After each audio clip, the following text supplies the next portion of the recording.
आप देख रहे हैं द उत्तराखंड न्यूज, खबर अपने प्रदेश की। नमस्कार, मैं नंदनी गुरुंग। स्वागत है आपका द उत्तराखंड न्यूज में। रुक करते हैं आज की बड़ी खबर के साथ। इस कोरोना महामारी को बढ़ते देख कैबिनेट मंत्री डॉक्टर हरक सिंह रावत का बड़ा ऐलान। अस्पतालों में 10 बेड और स्टाफ की बढ़ोतरी। कैबिनेट मंत्री डॉक्टर हरक सिंह रावत ने कोविड को लेकर बड़ा फैसला लिया है कि पूरे प्रदेश में 530 आयुर्वेदिक चिकित्सालय है। इनमें से 330 चिकित्सालयों में अपने भवन हैं, शेष किराए के भवन में चलते हैं। 300 चिकित्सालयों में 10 बेड लगाने का फैसला लिया गया, जिसमें 5 बेड ऑक्सीजन के बेड होंगे, 5 सामान्य होंगे। साथ ही कर्मचारियों के पदों में भी बढ़ोतरी होगी। इसमें गांव के लोगों को राहत मिल सकेगी। इसको लेकर वित्त सचिव से बात हो गई। इसके लिए पदों का सृजन, साथ ही ऑक्सीजन की व्यवस्था के लिए धनराशि उपलब्ध कराने के निर्देश दे दिए हैं। हमारी कोशिश है कि भविष्य की चुनौती से निपटने के लिए ये फैसला कारगर साबित हो सकता है। इसके अलावा बड़ा फैसला लेते हुए 300 आयुर्वेदिक चिकित्सक और 70 फार्मासिस्टों की भर्ती उपनल के माध्यम से की जाएगी।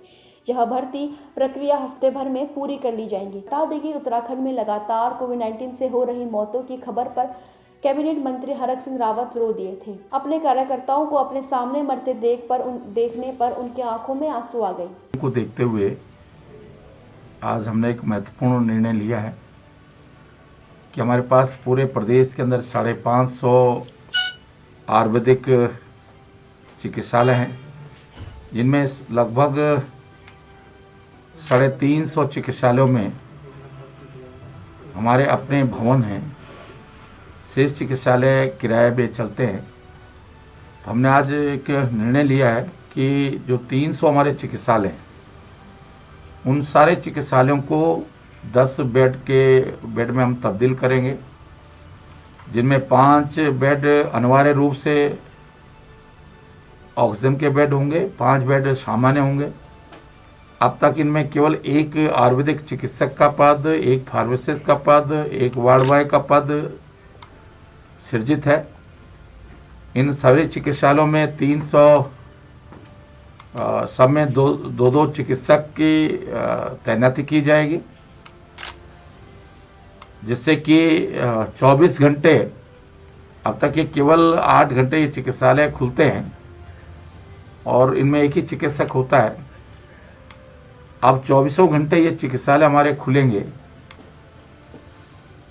इसका निर्णय आज हमने लिया है और इससे जो दूर दराज के ग्रामीण क्षेत्र जहाँ एलोपैथिक चिकित्सालय उपलब्ध नहीं है, जहाँ एलोपैथिक चिकित्सक उपलब्ध नहीं है, एलोपैथिक हॉस्पिटल नहीं है, ऐसे दूर दराज के क्षेत्रों में हमारे आयुर्वेदिक चिकित्सालय ग्रामीण क्षेत्र के दूर दराज के क्षेत्रों में अगर किसी को तकलीफ होती है, उसको ऑक्सीजन की दिक्कत हो रही है, उसको इलाज कराना है, तो हमारे 24 घंटे हमारे ये चिकित्सालय 300 चिकित्सालय पूरे प्रदेश के अंदर, और क्योंकि जिस तरह ये दूर दराज के क्षेत्रों में हमारे ये चिकित्सालय हैं, ये 24 घंटे खुलेंगे।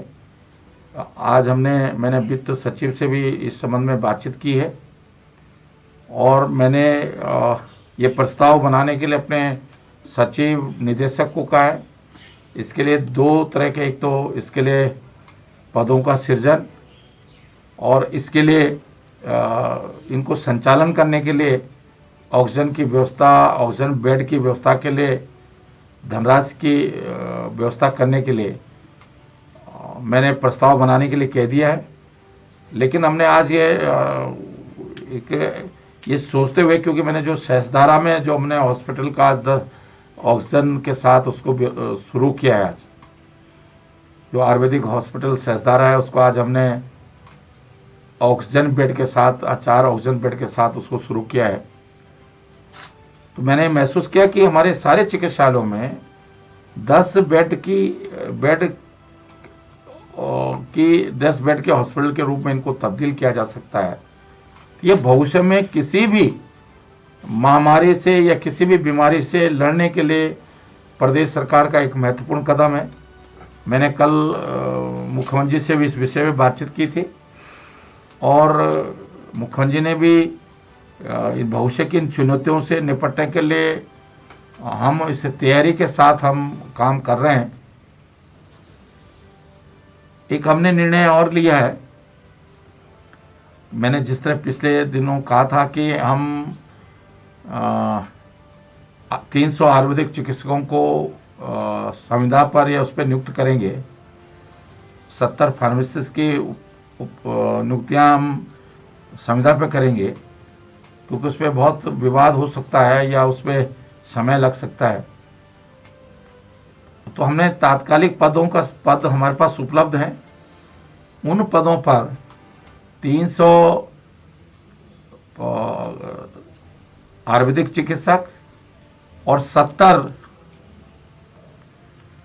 फार्मासिस्ट की नियुक्ति करने का निर्णय हमने उपनल के माध्यम से लिया है कि इस पे हम उपनल के माध्यम से 300 चिकित्सकों की, आयुर्वेदिक चिकित्सकों की और 70 फार्मासिस्ट की नियुक्ति भी अगले 1 हफ्ते के अंदर हम कर देंगे,